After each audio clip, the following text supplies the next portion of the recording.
Nata ra ngadalë mbi shtëpinë e Big Brotherit, ishte nga ato net që duken të qeta në pamje të parë, por mbajnë brenda një ngarkesë emocionesh që nuk shuhen me dritat e fikura. Kamerat vazhdonin të regjistronin çdo lëvizje, çdo heshtje, çdo frymëmarrje që dukej më e rëndë se zakonisht. Limi dhe Dolce ushtrinë në të njëjtin shtrat. Ky fakt i vetëm mjaftoi për të ndezur imagjinatën e të gjithëve. Banorët e tjerë e vunë re. Disa hodhen vështrime të shpejta. Disa buzëqeshën me domethënie. Disa heshtën, sepse heshtja shpesh flet më shumë se komentet. Publiku jashtë shtëpisë u bë një trup i vetëm pyetës, a ndodhi diçka mbrëm? Apo jo?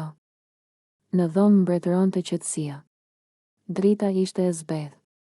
Avulli i dushit të mëparshëm ende dukej sikur qëndronte pezull në ajër. Dy trupa pranë njëri tjetrit, dy mendje zgjuar, dy zemra që rrinin ndryshe nga zakonisht. Dolce qëndronte shtrirë në krah, me sytë hapur. Mendimet i vinin e iknin. Ajo ishte e vetëdijshme për çdo centimetër afërsie, për çdo lëvizje të vogël. Jo nga frika, por nga vetdia se çdo gjë në atë shtëpi merrte kuptim më të madh se vetja. Limi ishte po aq i heshtur. Jo sepse nuk kishte ndjenja, por sepse e kuptonte peshën e momentit.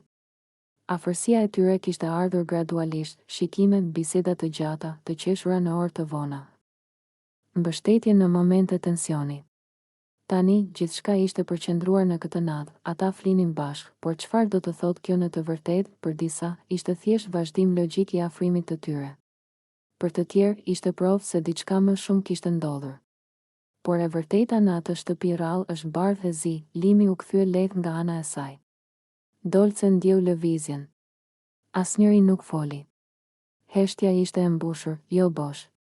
Ishte ajo heshtje që lind kur dy njerëz e dinë se janë në një moment të rëndësishëm, por nuk kanë nevojë ta shpjegojnë. A ndodhi akti? Askush nuk e pa, askush nuk e dëgjoi, dhe ndoshta kjo ishte përgjigjja, sepse ndonjëherë ajo që pritet nga një çift nuk është ajo që ndodh vërtet. Ndonjëherë afrimi është më shumë emocional se sa fizik. Ndonjëherë të flesh pranë dikujt, të ndash hapësirën, frymëmarrjen, qetësinë është më intime se çdo gjë tjetër. Në mëngjes, zgjimi ishte i qetë. Pa skena. Pa shpjegime. Vetëm shikime të shkurtra, një buzëqeshje e lehtë, një normalitet që për publikun dukej gjithçka përveç normal. Banorët filluan të flisnin. A mendon se ndodhi? Janë çift, çfarë pritej? Unë mendoj se jo. Por Limi dhe Dolce nuk than asgjë, dhe kjo heshtje u bë edhe më e fortë se çdo deklaratë, sepse në Big Brother, pritshmëritë e publikut shpesh ndërtojnë histori që vetë banorët nuk i kanë jetuar. Çifti nuk është detyrim për të provuar asgjë. Afrimi nuk është kontratë. Dhe ndarja e një shtrati nuk është gjithmonë përgjigje për gjithçka. Limi e dinte që çdo gest i tij do të analizohej. Dolce po ashtu. Por ata zgjodhen të mos ushqenin as thashethemin, as sensacionin.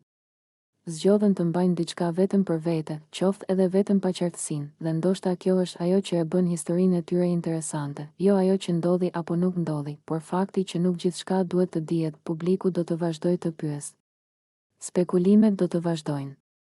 Por Limi dhe Dolce do të vazhdojnë lojën e tyre, lidhjen e tyre, ritmin e tyre, sepse ndonjëherë më e fortë se çdo akt është pritja, më e fortë se çdo përgjigje është dyshimi, dhe më e fortë se çdo skenë është ajo që mbetet e pathënë. Dhe kështu, nata mbeti natë, shtrati mbeti shtrat, dhe pyetja mbeti pezull, a ndodhi?